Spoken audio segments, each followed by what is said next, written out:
بسم الله الرحمن الرحیم. مسلمانانی خۆشەویست، ئەم شەو باسی حکمت و سوودی زەکاتدانەکەین کە مانگی ڕەمەزان مانگی زەکاتدانە و مسلمانان وا خۆیان ڕاهێناوە لە مانگی ڕەمەزانە زەکات بن. یەکەم سوودی ئەوەیە کە پەیوەندیەکی تند و تۆڵ لە بینی فەقیر و دەوڵەمەندە دروستەکە، چونکە سروشتی مرۆڤ وایە هەر کەسێک چاکە لەگەڵیا بکە خۆشی ئەوێ و ڕێزی ئەگرێ. دووهەم، ئەو زەکاتدانە ئەبێتەوەی پاکبوونەوەی ماڵەکە و پاکبوونەوەی خاوەنەکەشی کە ماڵەکە ئەبەخشێ. خوای گەورە فەرمێ خذ من ئەموالهم صدقة تطهرهم وتزكيهم بها، یعنی بە پێغەمبەر فەرمێ تۆ زەکاتیان لێ وەرگرە صلی الله عليه وسلم، بەهۆی ئەوە خوای گەورە پاکیان ئەکاتەوە و ماڵەکەیان پاکەکاتەوە بەهۆی ئەو زەکاتدانەوە. و زەکاتدان ئەبێتە هۆی ئەوەی کواکو خاوەنەکەی ڕابێ لەسەر ماڵبەخشین، لەسەر بەخشندەی و ماڵبەخشین و کەرەم و چاکەکردن لەگەڵ خەڵکە.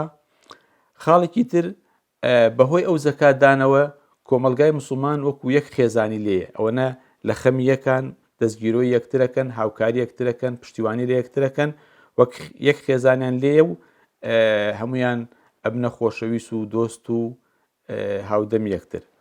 و تاوان و گوناهی وەکو دزی و فڕاندنی ماڵی خەڵک و دەستدرێژیکردن بۆ سەر ماڵی خەڵک یا نامێنێ یا زۆر کەمە بێتەوە، چونکە فەقیری و نەبوونی و هەژاری هۆکارێکی سەرەکیە بۆ ئەوەی دزی و هاوشێوەکانی تاوانی وەکو دزی لە ناو کۆمەلگا بڵاو بێتەوە زۆر بێ. بەڵام ئەگەر زەکات بە شێوەیەکی ڕاست و دروست درا، زۆرێ لەو کەسانە فەقیریەکەیان نامێنێ و پێویستیاتی ژیانی خۆیان دابینیەکەن و پێویستیان بە دزیکردن و ئەو ڕێگە ناشەرعیانە نابێ.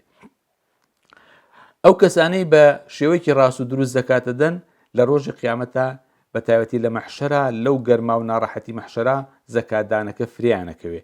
پێغەمبەری خوا فەرمێ صلی الله عليه وسلم هەموو کەسێ لە ڕۆژی مەحشەرە ئەوە تا لە ژێر سێبەری زەکات و ماڵبەخشینەکەیە تا محکەمە و محاسبەی خەڵک تەواو بێ.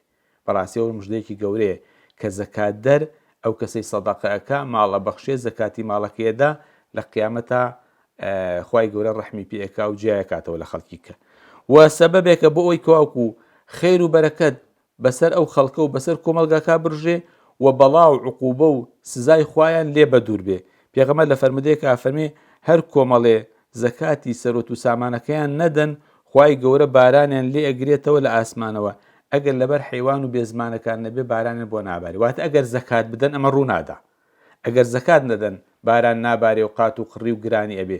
بەڵام ئەگەر زەکات بە چاکی و ڕێکوپێکی بدەن و بگەێنە شوێنی خۆی، خوای گەورە تووشی قات و قڕی و بێبارانی و گرانیان ناکە و ئەبێتە سەبەبی سڕینەوەی گوناهەکان، سڕینەوەی گوناهەکان و هەڵوەرینی گوناهەکان بە نیسبەت ئەو کەسی کەوا زەکاتەکەی لەسەر و ئەیدا. پێغەمبەری خوا فەرمێ سەدەقە و زەکاتدان گوناه ئەسڕێ هەر چۆنێ ئاوێک بیکەی بە ئاگرێکە ئەیکوژێنێتەوە. و خاڵێکی تر ئەجر و پاداشی خاوەنەکەی چەند بەرابەر خوای گەورە لە قیامەتە پێ ئەداتەوە. ئەفەرمێ قورئانی پیرۆز مثل الذين ينفقون أموالهم في سبيل الله كمثل حبة أنبتت 7 سنابل في كل سنبلة 100 حبة والله يضاعف لمن يشاء. ئەوە نمونەمان بۆ بۆێنێت و ماڵبەخشین. ئەفەرمێ ماڵبەخشین ئەوەی ماڵەبەخشیەوەکە وایە دنکە گەنمێک بچێنی 7 گوڵ بگرێ، هەر گوڵێکی 100 دەنکی تیا بێ، خوای گەورە بۆ هەر کەسێکی بێ لەوەش زیاترێکە، لە 700 بۆی زیاترەکە.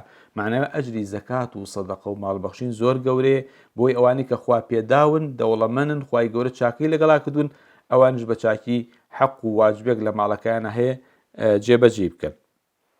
ئەخیر خاڵ یەکێک لە هۆکارەکانی ئەوەی موسڵمان لەسەر زەویە تەمکینی بوێ و دەوڵەت و دەسەڵاتی ئیسلامی دروست ببێ و موسڵمانان لە سایە و سێبەریا بحەوێنەوە زەکاتدانە، جێبەجێکردنی فەریزەی زەکاتە. قورئان فەرمێ الذين إن مكناهم، ئەوانی کە ئێمە جێگریان ئەکەین و دەسەڵاتی سیاسیان پێ ئەدەین لەسەر زەویە لە موسڵمانان کێن؟ أقاموا الصلاة وآتوا الزكاة وأمروا بالمعروف ونهوا عن المنكر ولله عاقبة الأمور.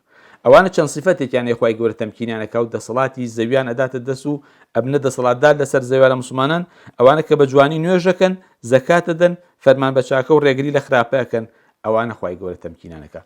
لەبەر ئەم هۆکارانە و ئەم حیکمەت و ئەم سوودانە داواکەم لە ئەو موسڵمانانی کە خوا پێداون کە سەرۆت و سامانیان هەیە کە موسڵمان و ئەهلی عیبادەت و نوێژ و ڕۆژ و تاعەتن لەم ڕەمەزانە بە جوانی و بە ڕێکوپێکی زەکاتی ماڵەکانم بدەن بۆ ئەوەی لەم هەموو خێر و بێر و چاکە و حەسەناتەی کە زەکاتدان هەیەی خوای گەورە بێ بەشیان نەکاو. خوای گەورە ئەوانەی زەکاتی ماڵیانە دەن و دەستیان بە فەقیر و هەژار و داماوانەوەی و ئەرک و واجبی شەرعی خۆیان جێبەجێکەن، خوای گەورە 100 بەرابەر و 1000 بەرابەر سەرۆت و سامانەکەیان بۆ زۆرکە. والسلام عليكم ورحمة الله وبركاته.